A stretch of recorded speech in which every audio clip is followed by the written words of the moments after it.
speaker before we do our roundtable today will be Laurie Jean Britton, better known as Tibia Chick. She has an incredible blog called Tibia Chick Loves Laser Tag. It is the informative website since the Russians quit doing the laser tag videos on YouTube. Peter, those are so good. Anyways, if you don't read it, you should read it. She's incredibly equipment neutral. She goes out, she visits locations, she visits centers. She's been to my center a couple times. She has played 500 laser tag arenas. So she's seen a lot of good and the bad. She's got a lot to say regarding what makes an exceptional arena. It's more than just the laser tag arenas. Tibia is a huge champion for the laser tag industry, and she has promoted International Laser Tag Day on numerous events. She was actually on local media yesterday morning at 5. She was on several channels. Are you going to talk about that? That just came up. You will now. And but so she is a champion for laser tag throughout the nation. So regardless of where you own and operate, she is actually helping promote business for you without you realizing it. So the best description I can do to turn this over to her is she's really a laser tag ambassador. With that said, Tibia Chick. Thank you, Eric. And thank you everybody for being here. I want to welcome you and I want to wish you a happy International Laser Tag Day. I hope I'm not the first to have said that today, but it is. My name is Laurie Jean Britton, also known as Tibia. So the blog that I write is a website called TibiaChickLovesLaserTag.com, and I also host a podcast called Laser Unfocused Tag Talk. Now, today we're going to have some discussion about laser tag arenas and what makes them memorable. And I'm here to talk with you about what it is that sets an arena apart as being exceptional, explore some opinions about arenas from an online survey of laser tag players, and I'm going to show you some of these concepts illustrated with images of award-winning and specially recognized arenas from across the country, and we'll be discussing what makes them stand out as impressive and unique. And my hope is that this discussion is going to just give you some ideas and some inspiration about what kinds of things you can incorporate to help make your arena the best that it can be. Now, my opinions personally are shaped from having played in literally hundreds of laser tag arenas. It was only 3 days ago that I played my 500th arena in Kenner, Louisiana, but I've played arenas in all 50 states. I am a laser tag enthusiast. What sets me a little bit apart from some of the people who might be offering opinions is that I am not employed in any way in the laser tag industry. So that gives me a slightly different perspective because I'm a little bit more representative perhaps of your customers.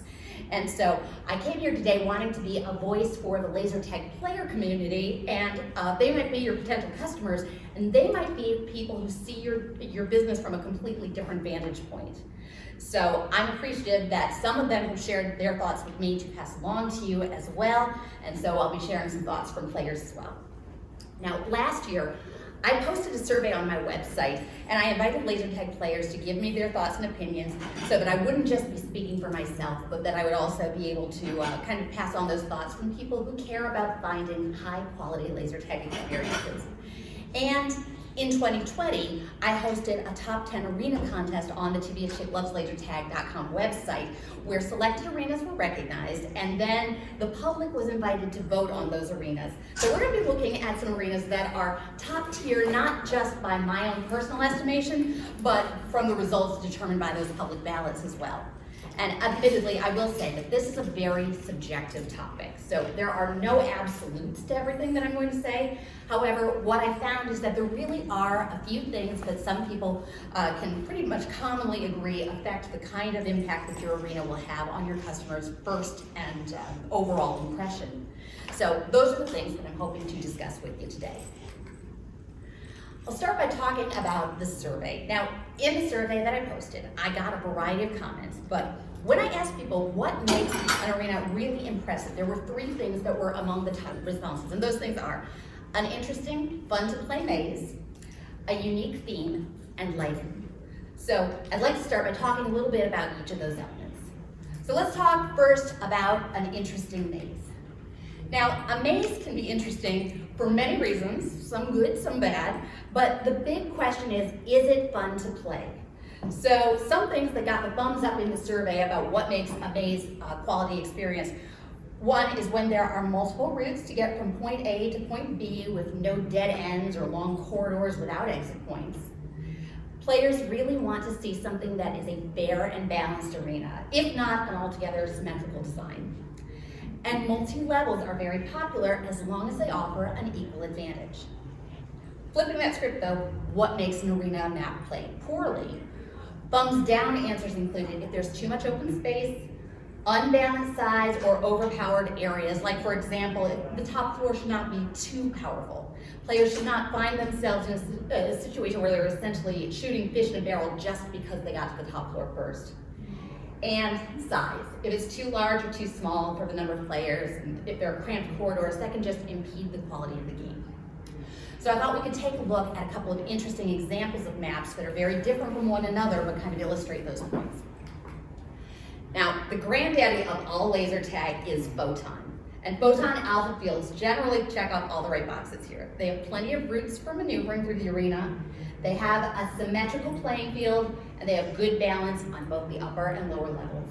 So in short, these arenas just really play well. George Carter knew what he was doing back in 1984 when he spent a lot of time really working to make sure that these arenas worked.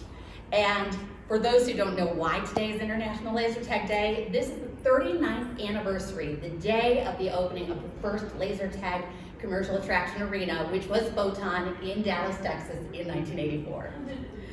So just kind of a throwback and a nod to George, because he also really cared about making sure that Photon was an immersive experience. And if there is one thing that I can stress to you, and we'll talk more about this when I get to the theme, the thing I want to impart is that laser tag should be immersive.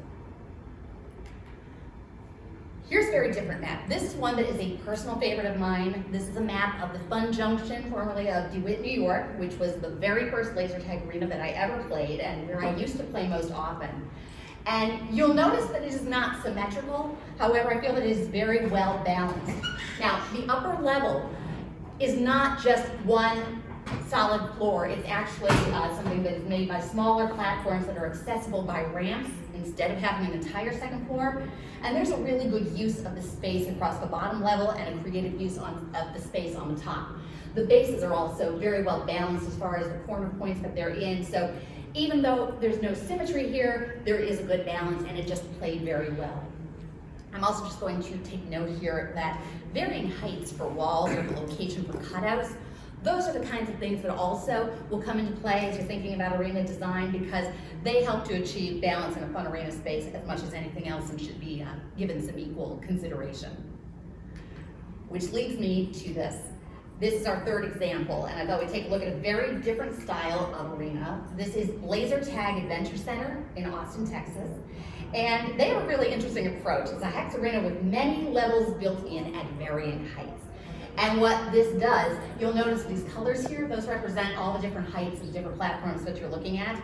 And so much variety there, that really alleviates the issue of the whole second level advantage, because there are so many different locations where players can do well, and it's not just playing out on a flat upper level. So I can attest to the fact that each one of these arena styles is simply a lot of fun to play, while it incorporates a completely different style for the floor plan.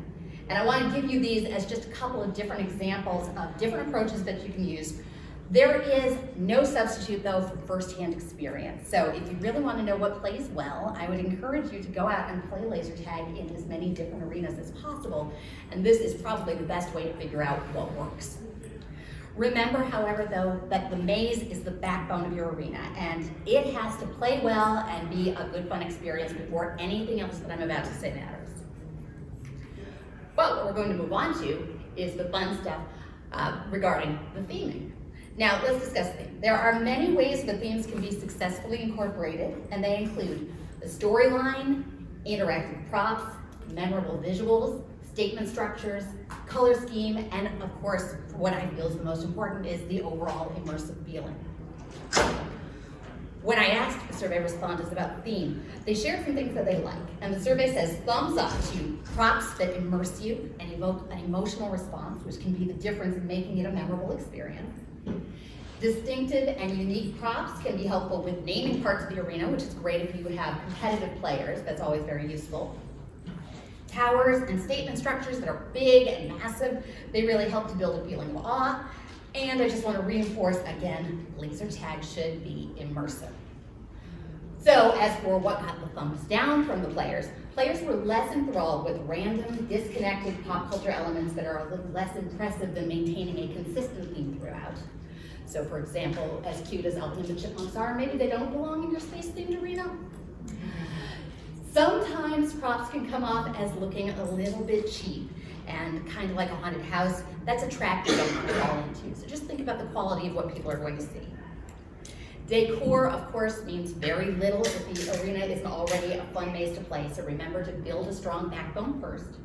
And bear in mind that when sites put very little effort into theming, the game in and of itself may not change, but it just might create the perception that it's a little bit less exciting. With all that said, I thought we could look at some well-executed examples of some different styles and themes. And I saw an excellent execution of a storyline theme at an arena called Celebrity Lanes in Centennial, Colorado. And so you can kind of tell from the name Celebrity Lanes, they want you to feel like a celebrity when you walk in. And so that starts from before you get anywhere. This is right out in their hallway where they have a "You Are the Celebrity" vibe, and there's a director's chair at the entrance, and we learn from the sign what your experience is going to be all about. And let's remember that laser tag is an experience, not just a game. So when you check out the sign, it reads, "You have been cast in a starring role in the upcoming summer blockbuster, The Arachnobots Invasion."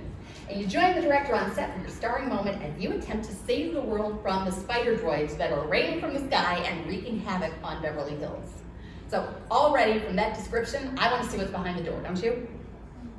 So when you open the door, you enter a dressing room, AKA the vesting room, with mirror stations, and you can see above there are some wigs, and it's kind of like you're going to get hair and makeup done and costuming, which in fact, in a way, you kind of are, because this is where you put the vest and the pack on. So you find yourself with the wall of vesting racks, you put on the pack, and then your game experience starts when you walk through the door that's labeled soundstage, and that door is taking you to the experience where it's onto the soundstage, AKA the arena, which is impressively theatrical, and you feel like you've walked onto a movie set. Let me prove it. Does that not look like a movie set? This is a totally immersive atmosphere that incorporates the whole story that we just learned about. So you get to see the giant arachnobots on the roof and hanging from the ceiling. Those blue things are the spidery bots. And in this arena, there are lots of rooms that are individually decorated throughout 3 floors. Now, the storyline is what ties this whole environment together, and it includes some interactive props. Now, what I really like here is you'll see over in the far one that there are some small spiders that are placed right next to targets. If you look very closely, you will see the game targets next to those spiders. So when you aim for the spiders, you're hitting the target, so it becomes a very interactive kind of experience. And I just love that as a prop. And not just because I'm not wild about spiders. This is switching gears completely. This is another great storyline experience, and this one is one I recently visited at Big Cedar Lodge in Ridgedale, Missouri, which is just outside of Branson. And they also had an excellent storyline from start to finish. Now, when you enter the briefing room, the first place you find yourself is in front of this big fireplace here, and it's a warm and cozy feeling right from the get-go. So you walk in, you feel like you're in a lodge. And on that monitor above the fireplace, a briefing video shows, and it prepares you for the adventure ahead. They customized the briefing to match what they wanted to get across. And the briefing talks about a big game wilderness experience, which you're going to find inside the arena, which feels incredibly lifelike. They have very realistic big game animal props like deer and black bear, and they're looking down at you from above during the game. But here is where you become part of the story. The theme continues to carry forward with custom themed targets and interactive props. And there's a voice that will periodically come over the loudspeaker, and it announces a certain big game animal is ready for the hunt. So when that happens, the lights come on that particular animal. And they have these micro targets that are included. And so when you see those, you aim for the micro targets. It is like you are hunting big game. And this is just a little extra added element. You're still, of course, going to be tagging the other players as you always would and you'd expect to, but it's a little something extra to make the player feel like they're really engaged in a big game wilderness experience. And I've got to say, I was absolutely impressed with how well the theme was executed here, right down to how they customized their video bases. Adding in the bear, just every element that I saw there tied right into the storyline and made you feel like you are part of this experience. So, looking at a couple of those from a storyline standpoint, now this kind of leads me right into interactive props, and so I thought we'd look at a few more. And props can be a really good focal point for an in-game challenge. Like, for example, over here we have these snake eggs that are guarded by a living arena angry mama at Wonderland in Gresham, Oregon, where you're targeting, the targets are buried inside those eggs. And so again, you're adding something extra to your game experience.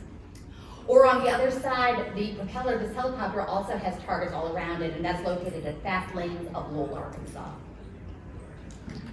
Projection walls are something that were addressed earlier in this morning's presentation, and I feel like they go right along with the idea of interactive targets. Projection walls can be interactive with the game and add a little something extra and eye-catching, and this one that you're looking at is from the Mark in Elkhorn, Nebraska. And what you can see is that the walls themselves are typically just white walls, and the image is being projected right onto a wall, which means that it has the potential to change mid-game. And during Lathan's presentation, we saw what happens when you deactivate that wall. He had a video of the image just exploding all around you. So, I mean, if you trigger something and it causes an effect to happen, that can be really powerful. And what's also kind of cool about this is the potential that you potentially could have an arena change its theme like every day of the week. I mean, that might be expensive and prohibitive at some point, but the potential for that to happen is there because you've got different themes that could happen. And so I personally just love when animation or video is utilized, and the walls are really just the beginning of those possibilities. In some cases, the projections themselves can be part of the objective by drawing your eye to the target with an animation and having a sensor strategically placed on the wall within it. And here are a couple of examples. The ones with the animated dinosaurs, those were moving animations, and those were from Fun Zones in Redford Township, Michigan. And then here we have a dragon, and we have a miner in motion, and if you look closely, you will see where the targets actually are. So the animation draws your eye to where you need to be focused, and then when you tag it, you're going to hit your target. And that's just one more way that you can make a statement on or around your walls while engaging the player. Statement structures are another way that you can do something that's really eye-catching. It's impressive in size and memorable, whether it's something as iconic as the Photon Tower, which any former Photon warriors, that's something that a lot of older school Lasertag players will immediately recognize. That Photon Tower, by the way, was from Lasertag and Games in Metairie, Louisiana. Or the three-story embassy that's built here to showcase the incredible height of this arena. That is a full 3 stories up, which you can see from the perspective of me standing at the bottom. And that incredible height shows the arena at Modern Mission in Fayetteville, Arkansas. Or something along the lines of the Statue of Liberty that stands a couple of levels tall. That's from Apex Entertainment in Syracuse, New York. Now with statement structures, this is one place where size matters, and when it comes to statement structures, bigger is generally more impressive. And so if you have the height and the space, I would say definitely build upwards with something that's going to make your players look up and take notice. Sometimes what's most memorable are the visual props that enhance the theme, like in this space-themed arena. These are actually 2 different arenas that use the same kind of idea. And it's cool to see the astronaut suspended above a barrel to look like he's flying above. These are just things that really set the stage, and I was impressed with both of these, the way they incorporated that. Or you could find yourself just tagging among the dinosaurs and in a whole different place and time on Earth as seen at the rec center from here in Las Vegas. So these dinosaurs, you know, if you have little kids love dinosaurs, a lot of times, you know, that's a really popular kind of theme. And so these, the size, when you see how big that is compared to a human being, those can make a real impression. Or sometimes the props can be part of what sends you off on an adventure. Whatever direction it is that you choose to take, you want to impress your players with something that is unexpected. And for me, one of the most unexpected props I've come across would be, a giant spider. And I'm not kidding you when I tell you, that prop absolutely does make you jump when you notice it. And that was from Turning Around a Corner at Play Zone Toledo. Or what about the giant fish suspended from above to make you feel like you're playing laser tag and maybe swimming under the sea?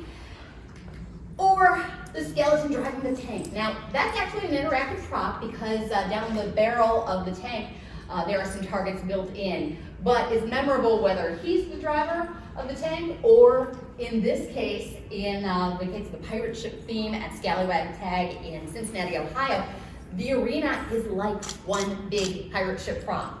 And so that literally puts the player truly behind the wheel. And so you can see that there are a lot of different ways that props can offer some very cool opportunities to engage a player in an environment as well as enjoying different aspects of the game. Now, some visuals stand alone and some visuals are memorable because the theme is incorporated everywhere you look, like here at Laserland in West Covina, California, where you see the lava starts with realistic fire artwork all around the walls, and then it continues going on with this awesome volcano prop that you see us gathered around. And what was most memorable to me here is this custom printed carpet. Now that carpet was a big wow moment for me. So everywhere you look, you are surrounded by environment there. And I thought that this one was another one where the visuals really made you take notice. Another fully immersive arena at Scene 75 in Dayton, Ohio has a fire and ice theme where the space is split evenly, separating two clearly distinctive sides of one arena. And what I love here is how even the base housing becomes an ice cube of sorts. So there's a lot of cool stuff that can be incorporated from not just the theming on the walls to the structures and everything that you've got going on. But whatever your theme is, commit to it. Create that feeling of immersion. And here are two examples that encourage you to feel like you're really in the setting that they have created. On the far side, in this castle at Lost World's Myth and Magic, you're actually tagging between the towers of stone walls and avoiding the dragons there. Or you might find some pizza left behind by a teenage turtle or two in this other arena. And there they had a pizza shop design for the base housing. So lots of different ways that those are incorporated, and in every case, you want to make your players feel like they are part of something more than just the game. Which brings us to that third key element that I addressed, and that's lighting, which is a bit harder to show, but it is incredibly important. And sometimes it can even be a factor in safety too. Survey respondents liked a few things in particular: lighting effects that coordinate with or react to events in the game, lighting that changes in sync with the music, lighting that indicates which team is winning, and DMX lighting and black lights are popular favorites. Now, as for the thumbs down, opinions include strobes or too many laser lights, that can be distracting. If the lighting is too bright or too dark, you want to find a happy medium, and I would suggest erring on the side of brighter. One, especially if you have a lot of younger kids, brighter will go over better than darker, which could sometimes be scary to a younger set. But also, the more important factor, I think, is that I have played arenas that it felt so dark that sometimes it felt almost dangerous to me. And it slows the game down significantly if you have to be stepping cautiously because it's too dark. So make sure that everything is bright enough that you can see your way around and that is comfortable for all your players. On the other hand, too much lighting activity feels like you're in a dance club, and that can detract instead of enhancing. So those are the players' thoughts and opinions shared about lighting. I've seen lots of approaches to lighting, both for atmosphere and as added special touches. And one arena that I visited was a Levy Entertainment in Aberdeen, South Dakota, and they are proud to feature 36,000 LED bulbs in use, as you can see, lining the doorways and ramps. And I will say, my 500th arena, I got a preview game of an arena that's about to open with somewhere between 50 to 60,000 LED bulbs that were embedded behind some thick translucent plastic, and that made a really stunning effect also. Now, here's an example of how lights can take some basic barrels from boring to brilliant, and how lights as part of a structure create a specific mood just as soon as you enter the arena. So clearly there are a lot of different ways that you can use lighting to create and enhance your atmosphere. And in the case of Big, an arena open in Ypsilanti, Michigan, lighting is used to draw the eye up and into the arena from the moment that you walk through the door. Now, the second floor arena, just for perspective, you see where I am and you see where the laser tag sign is? That's up on the second floor, and they have full window walls so that the players during their game can look out over the rest of the facility. But more importantly, the lights can be seen from the lower level, from the outside, and you can get a peek into the activity inside that arena. And lights are deliberately visible from the outside so they catch your attention from the instant that you walk in the door. So they're easily seen from that lower level. They draw your eye right up to that laser tag sign and intrigue you because you can see the players moving around up there.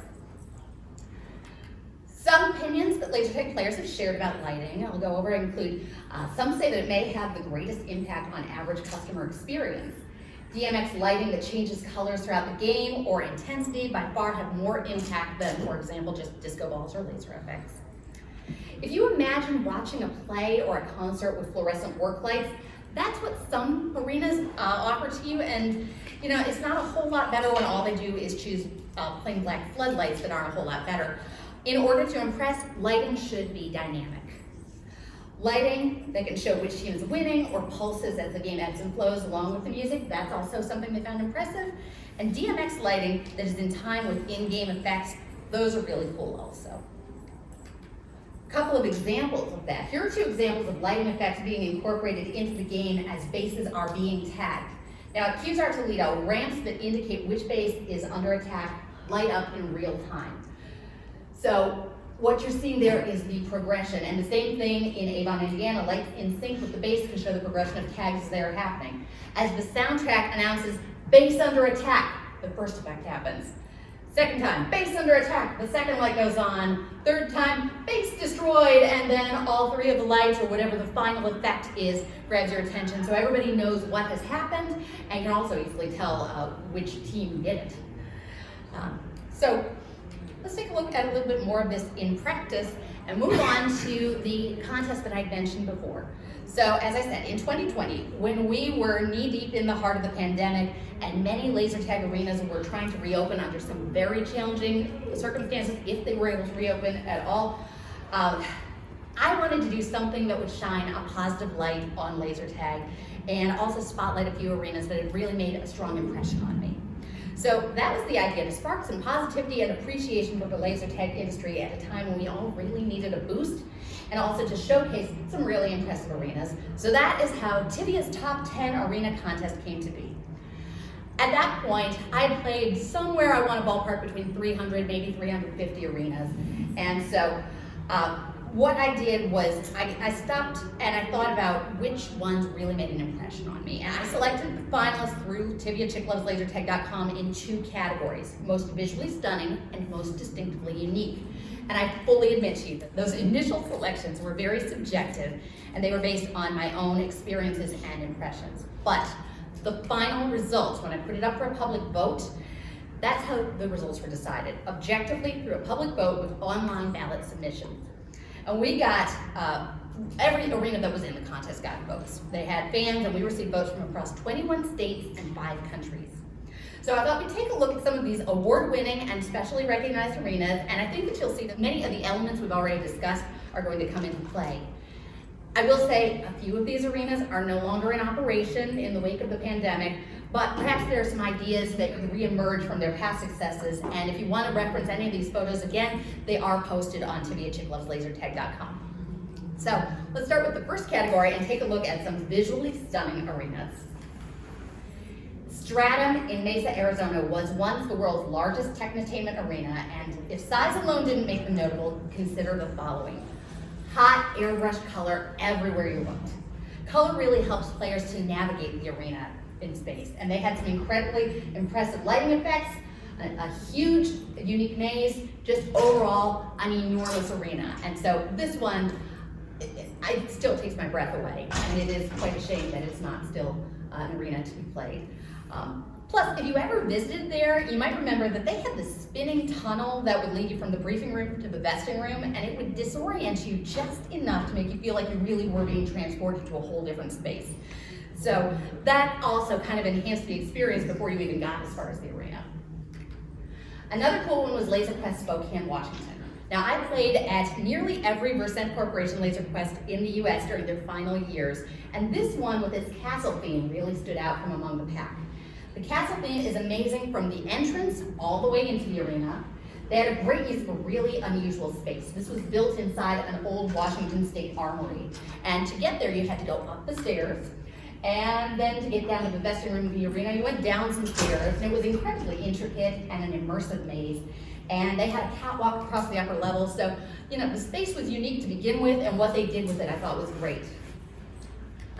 Another cool one is Ultra Zone of Fort Wayne, Indiana. This one is amazing, and I honestly don't know if you could build another one this same way again. They have a spiraling rampway that leads you up to a bonus space on top. Gameplay happens on levels, but they're not necessarily flat, predictable levels. Base arenas have unique housings. One is cavernous, another one is cylindrical, but they are all very distinctive, and also the sections of the arena are delineated by color. So it's easy to kind of tell where you are and to tell where the different objectives are. This is Lasertron of Rochester, New York. Now, in my opinion, this is Lasertron's showpiece arena, and their proprietary arena design is clearly identifiable as Lasertron. Here they have some really vivid lighting design, and it's definitely easily identifiable as part of their brand. Structures are very impressive, but they're also functional to the game, and lighting changes play a significant role in enhancing the game as well. And I remember having an experience here where I walked into this arena during an Armageddon laser tag tournament, and I was walking in alongside a player from Europe, and she had played in a lot of arenas herself, but she had never seen one like this. And I remember the moment she walked in and her jaw just dropped. And whatever arena theme, whatever it is, that's the kind of impression you want your arena to leave on your people. I definitely felt that way here at Laser Tag of Metairie, Louisiana, which was the last of the last actively used photon-style fields. And the design here shows huge respect to the origins of laser tag by incorporating a modified alpha field, which old school laser players will definitely recognize some of the traits here. Here they included some contemporary shifting multicolored lighting, and fog was emanating from below the towers. It gave it a really modern and immersive effect. But like the original, it had a very balanced field, variety of levels, and hiding cubby spaces, just like the map we saw at the beginning. This one is Ultra Zone of Sherman Oaks, California, and oh my goodness, the structures going on with this one. Amazing, unique structures, and not just your typical walls. Here they have color and stylistic base housing. You can see some of the different things that are going on in each base location, and that clearly identifies the locations for accomplishing some of your goals within the game. The maze is unusual, it's quite interesting, and there's a lot of little hiding nooks, so you never quite know where the tag is coming from at this site. A lot to love here at Loveland Laser Tag in Loveland, Colorado. This one has an excellent Egyptian theme. You'll take note, as most people do, of that memorable Pharaoh's head prop, which is also one of several easily referenced location points in the arena. They have 3 levels of very solid structure. Gameplay is fairly evenly distributed among the levels, and there's multiple access routes to every point. So this is a pretty good one and definitely a unique build. QSAR Toledo was the winner of the most visually stunning arena category, and here it incorporates inspiration from iconic sources, but it does so in a fresh contemporary design.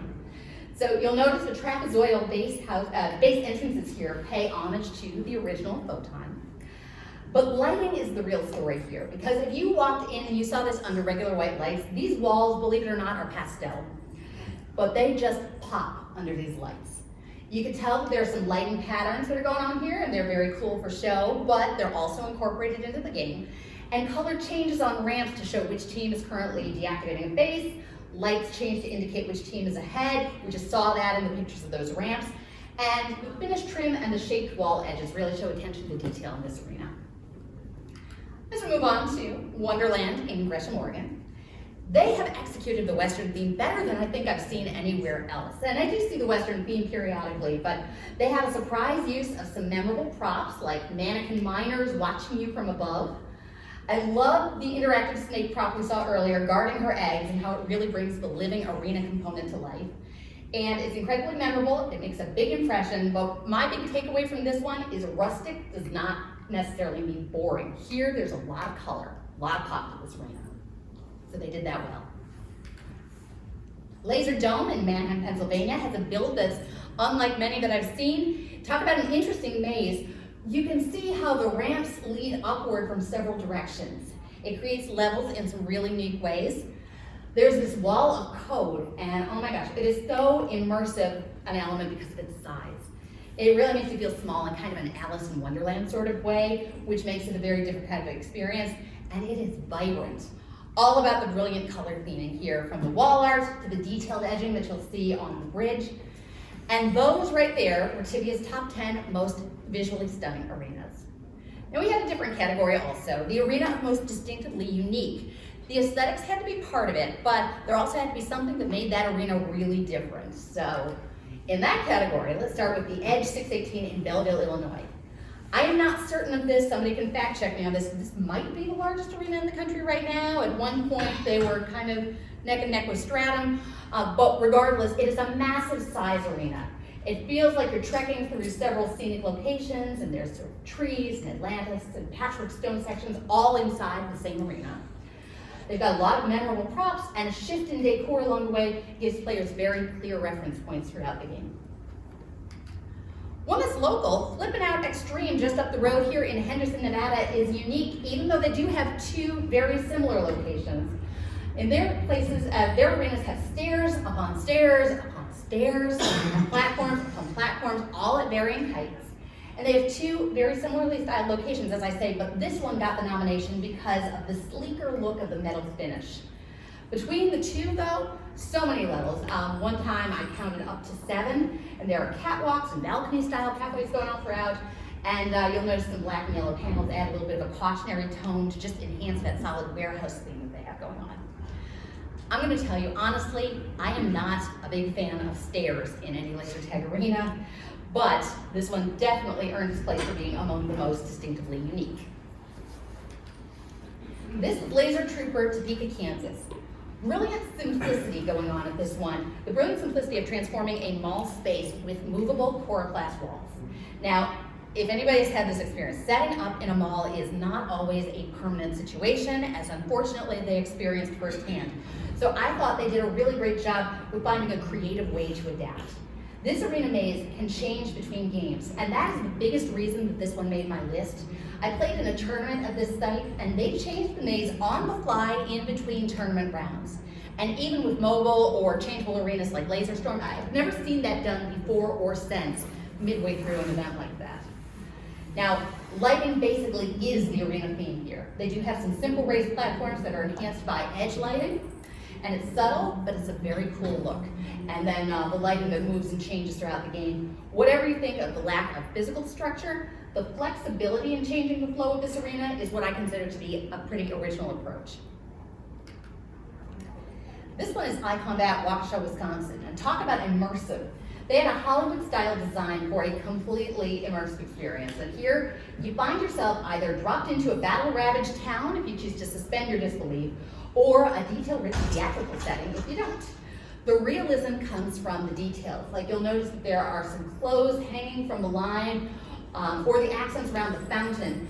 This fountain here, it's an excellent centerpiece prop, and it was great for photo ops. So something you might think about is when you've got groups coming through, they'd all love to get a picture. So maybe you've got something interesting like that that's appropriate for them to stand around so that you've got some very cool visuals in the background. This is Bolero Lane's Fun Center with Zap Zone in Battle Creek, Michigan. A very complex and interesting map, definitely not always easy routes, but it compensates with sight lines from unexpected angles and locations throughout and across. It's really something that I would consider almost two separate halves of the single arena, but it was breathtaking with a simple theme. They had pretty much white walls with neon geometric accents, but also included some amazing statement structures like that Eiffel Tower that went straight up the center, and they also had some smaller ones on the ground level. Similar in terms of having separate parts of the upper level, this is Arena 51 in Middleburg Heights, Ohio.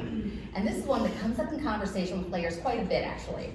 It's a completely unique arena design. It includes two distinctly separate upper levels, a lower level foyer, and catacombs. And they take the artistic Egyptian elements that are, Egyptian themes are something you see a lot, but they stylized it differently than how it's normally done, and that made it set apart. And the maze is really memorable just because it's simply so unusual. Another one I really liked was Demolition Ball Adrenaline Zone in St. Charles, Missouri. A completely original theme going on here of an abandoned nuclear power plant. Now, this one had a great storyline theme also, like some that we looked at in the beginning. The storyline begins in the briefing room, where they had an exceptionally well done briefing video. In fact, I believe it won an ILTA honor back in the day. And it's shown on a monitor screen that's operated by a mannequin and tells the story of what you're going to be experiencing. Some notable elements include that inside the arena, a mannequin gets electrocuted periodically throughout the game. Tell me that's not going to make an impression. Here we've got Adventure Family Fun Center in Queensbury, New York, and this arena plays on 3 levels with several distinct rooms within it. What I liked about this arena is they have a relatively small floor print as far as the footprint space that they've got, so they used height to their advantage and they built it up vertically. The center level is just visually cool from any angle of the arena. If you are on the bottom floor and you're looking up at it, it really looks like it's a floating structure. It's not, I assure you, but it looks like that. But if you're looking down at it from the top, it's like looking into a computer room on the Enterprise. So I thought they did a really good job with this. Battle Blast Laser Tag right here in Las Vegas, Nevada. Lots of space, and I would say the arena itself is what I would call a statement structure in this case. There's an incredibly creative use of rooms with various themes, from a museum to a library. They have books on the shelves, and you're tagging around all these elements. One comment that I have heard, and I'm going to quote this directly from the survey. As a parent, I want to be able to see my kids in the arena. As a player, I want to watch games and hear players communicating. Observation decks are wonderful. And I wholeheartedly agree with this. If you have the space to set up an observation deck, I think they're great. Camera setups to watch the game on monitors is another thing I like to see if you don't. But a way for parents to watch their kids or other players to support their friends who are in there. Battle Blast Observation Deck, what I like most about this is it has open windows.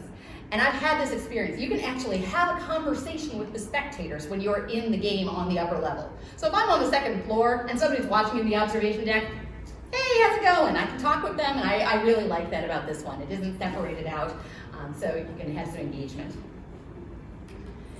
And here is Laser X Texas in Longview, Texas. This arena has prizes incorporated at every turn with animatronics and alien effects. It has a metal construction which gave it a really unique design, a double level, not exactly what I would call balanced, but it is fun to play, and the uniqueness of the system compensates for a lot because, believe it or not, they are still operating with Intersphere after more than 20 years. So those were the top 10 distinctively unique arenas. If you want to build or redesign an arena, the sky truly is the limit. And I hope that taking some of these thoughts into consideration when you talk with a designer could help you to get more of what you really want right out of the gate.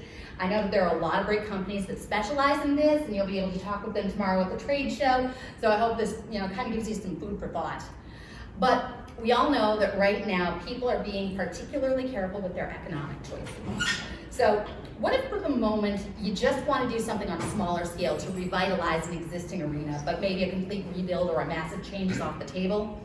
Well, I've got some incredibly inexpensive but cool effects that you might be able to incorporate into your existing theme to kind of carry you over.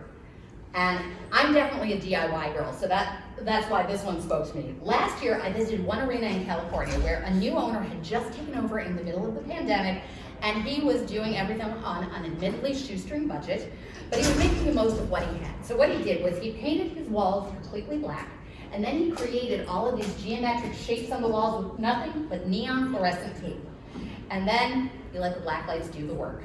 So I think this looks incredibly cool. I think it has a really 90s kind of effect, but definitely something that catches your eye from any era. And another one that I liked is Putnam Stuff in Orville, Ohio. And here they have a mega base, and it was always surrounded by these permanent lasers no matter what was happening in the game. And the reason is because those are not lasers. Those are strings covered in fluorescent paint to guide you to the center base. And again, the black lights are doing the work. So there's lots of little things like that that can make a really impressive visual touch without having to break the bank to do it. And also, if you want to incorporate some artistic talent, you never know when a local artist may want to literally put their tag on your space and have some ideas that nobody has ever seen before. To that end, let's take a minute to talk about the exterior of your building as well. Now, talk about putting a tag on your space. I spent about 10 minutes gawking at stunning artwork outside Ultrazone Extreme Laser Tag in Myrtle Beach, South Carolina, before I even went inside. Look at those murals. I mean, whoever did the artwork here, top notch. And so if you've got somebody talented that you know in your community that can do something like that, this grabs your eye before you're even inside. Another exterior that was worth noting is Laser Tag in Austin, Texas. It is almost impossible to ignore this, with the aliens tagging on the roof. If you can catch their eye before they are even inside your building, you've already achieved something big, and perhaps literally, as in the case of this one. So on any scale, there are certainly lots of ideas here for ways that you too can make your laser tag arena stand out. And I wanted to take some time to just showcase a few more arena innovations that have really caught my attention over the last year, including this double duty arena design that's incorporated at Kinetics in Bellport, Long Island, New York. Now here, the operator can open or close doors within the arena floor plan, which allows there to be either two separate games happening at once, or he can open it up for one big game, and you don't notice when the doors are missing or they're there. They just blend so seamlessly in. So talk about maximizing your throughput with a little ingenuity here. And also, the owner told me a really great story about this. He had a game, or a party experience rather, where he had two twins. And the mom didn't want to throw two parties, but each twin wanted their own experience. It was perfect. Each twin got an arena. Happy birthday. Now, sometimes the bones of your arena are solid, but to freshen it up, it just needs a little bit of a facelift.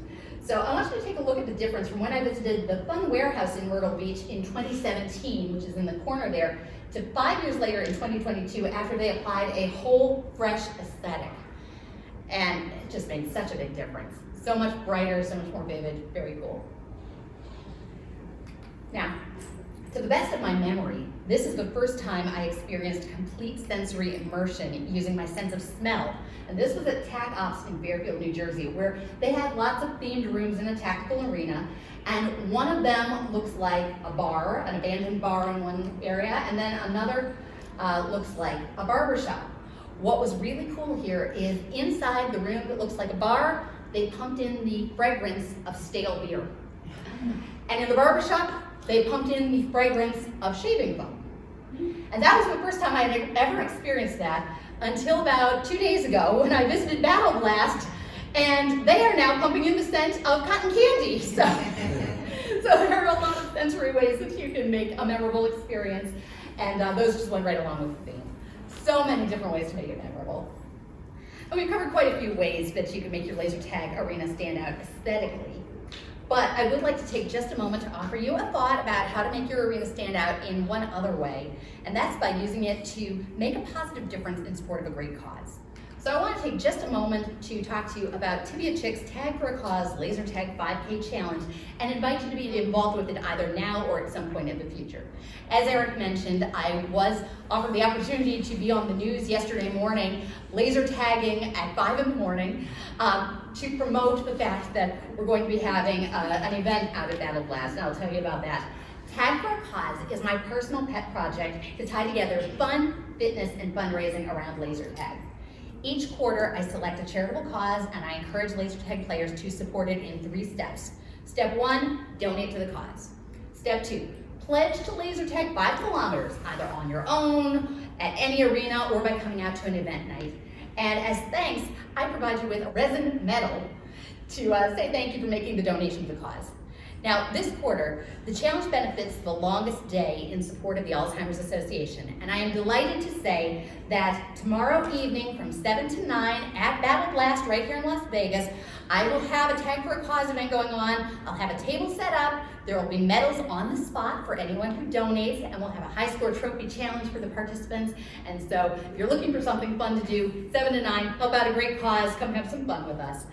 So far, this effort has helped raise money in support of 9 different causes. And as I continue my, oops, I did it again, second time around the laser tagging 50 states, I was delighted when I became the first person who had ever played laser tag in all 50 states, but I want to be the first person to do it twice. So as I'm doing that, I will be looking to host in-person events with Tag for a Cause, partnering with laser tag arenas in all parts of the country. So if you would like more information or to discuss the possibility of bringing Tag for a Cause to your arena, I'm going to just direct you to my website. I'm also going to be giving you some silicone bracelets so that you will have the website with you. It's TiviaChipLovesLaserTag.com. So you'll find that stamped on the bracelets. And as you can see, your arena can have a really big impact in many ways, from the moment that your customers enter until they come back for their next visit. I want to thank you again for joining me, and I hope that I've been able to offer you some new insights on how arenas can make a lasting positive impression on your customers, and that these examples may have provided you with some ideas and some inspiration on ways that you can make your arena the best that it can be. And right now, I'm going to come around with party favors, so that you can feel free to reach out to me if you have any questions or thoughts. Thank you so much.